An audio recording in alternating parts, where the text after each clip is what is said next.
Well everyone, it's time for us to go and take a look at the Samsung Galaxy Tab S8 and see how this specific phone holds up in 2023. Now this is not a phone, it's a tablet, so I don't know why I said that so early on, but one thing is for sure, this tablet I think is still a very, very good device to pick up. I think it's still, is very good, tablet for the most part. Is it perfect? Maybe not, but you are actually getting almost one of the most perfect Galaxy Tabs I've ever owned. But on top of that, a really cool thing you have going on with this tablet is that it's actually very, very powerful. This is clearly the best tablet you can buy, or one of the better ones you can buy on the Android side. And funny enough, there's a couple of different Galaxy Tabs you can buy. You could buy this one, you can buy the Ultra one. There might be a Plus variant as well. So you have a lot of capability in choosing which one, suits you. Now, of course, the more expensive one you get, that's going to be probably the best one. But I have been using my Galaxy Tab S8 probably for the last year, and this has probably been the longest time I've ever used any Android tablet consistently. I was originally planning on returning this thing,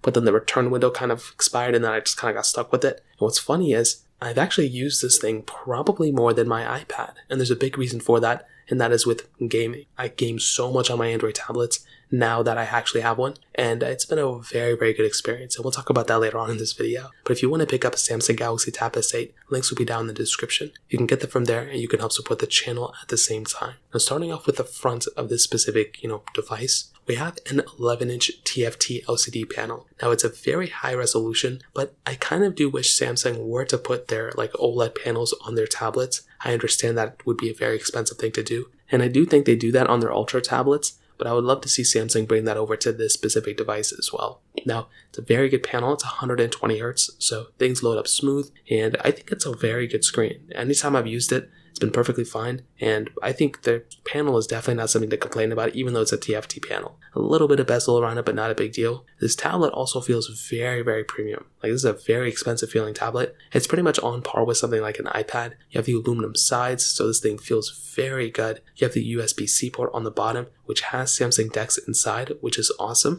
So you can go ahead and plug this thing up to another monitor, and you can basically use it as a separate desktop experience, which is so cool. On top of that, you have a microSD card slot on this tablet as well, and I really hope Samsung never removes that. If they end up doing that, I think that'd be pretty sad. But that is a very cool thing that you have going on with this specific tablet, that you can actually go ahead and pretty much just, expand the storage that way, which is beautiful. Now on the back, you have the aluminum back there as well. You have that camera setup, which is pretty cool to have on this type of tablet. You also have a little S Pen slot on the back. So you do get the S Pen right in the box. I have no idea where mine went. I think it's missing or something. But you do have that type of capability right out the box, which is so cool. With iPads, we have to buy the Apple Pencil and worry about it and whatnot. This thing, they just kind of give it to you, which is honestly a really nice touch. So on the outside, I definitely do say this is a very good, tablet for the most part. It holds up very well. It may not be perfect, like I said, there's a few things that may be a little bit weird with it, like the screen, but I think that even the screen is perfectly fine on this type of tablet. I just kind of wish it was OLED, but it's a very good tablet there for sure. Now moving on to the camera side of things. So this thing, like I mentioned, has a dual camera setup. So it has a 13 megapixel wide angle lens and then a 6 megapixel ultra wide camera on the back. And on the front, it has a 12 megapixel ultra wide camera. Now luckily for us, we can do 4K at 60 on the back and on the front of this type of camera, which is honestly pretty cool. So that right there, we already have a pretty solid camera when it comes down to it. The only other thing I can kind of think about with this specific tablet that I would kind of mention is probably when it comes down to, if I'm being honest, the 6 megapixel ultra wide camera. I don't know why Samsung kind of does that kind of stuff. I've seen them do that kind of stuff over and over again, even from other manufacturers. They'll put a 2 megapixel macro lens on a camera to make it seem like it has way more cameras than it does. In this case, I do like having that ultra wide camera, but I feel like an ultra wide camera should have more megapixels than the standard camera, especially a wide angle lens. At least on the front, we are getting that 12 megapixel ultra wide camera, but even that, how are you going to put a better camera on the front than what the back of this thing has? But it's a very small, minute thing. A majority of people are probably never going to use the camera on their tablet. And for the last year of owning this tablet, I've probably used the camera one time, and that was to film me using the camera for the video that you're watching right now. So I don't really think it's that big of a deal. Personally, for me, it's not a big deal at all. Even on my iPads, I don't use the cameras. I've used them a couple times. So it's not really that big of a deal at all. Now moving on to the software and the longevity portion, this is probably going to be one of the more interesting things about this tablet. So it is getting One UI updates, right? So it started at Android 12. It's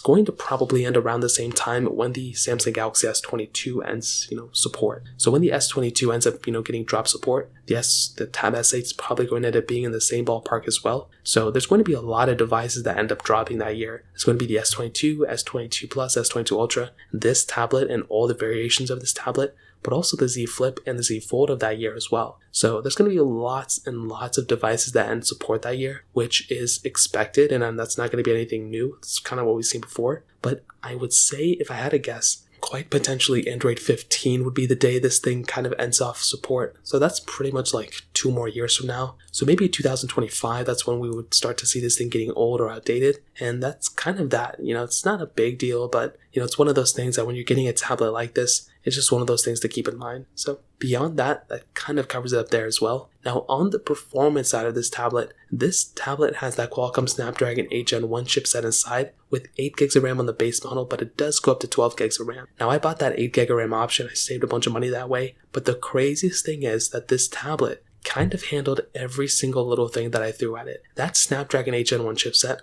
although it wasn't probably the most optimized chipset of all time, I had a pretty good time with it. I was pretty much primarily only doing gaming on my Android tablet. I don't watch movies on it. I don't read papers or articles on it at all. All I do is I strictly just open it up, and I usually go into some sort of emulator or some sort of game that I'm playing. And I will say, from me switching from my Pixel 7 or Pixel 6 and to my Galaxy S22 and my Galaxy Tab to actually do more gaming, it is a much better experience. It is so smooth. There's still lots of glitches that happen, but I can feel that my tablet can replace so many other of my devices, and it's actually kind of nice because I can go ahead and lean back in my chair and just kind of use my tablet as my main device, and then I can watch a video on my Mac or something like that. That's just kind of the vibe I'm looking for. And with my Galaxy Tab, it kind of fulfilled it. My iPads, I can't really use the software that I want to on my Android tablets. So I kind of stuck with Android. And before I was using, like I said, my Galaxy S21, my S22. But with my Galaxy Tab, that actually changed my opinion on these types of tablets a lot. And that is a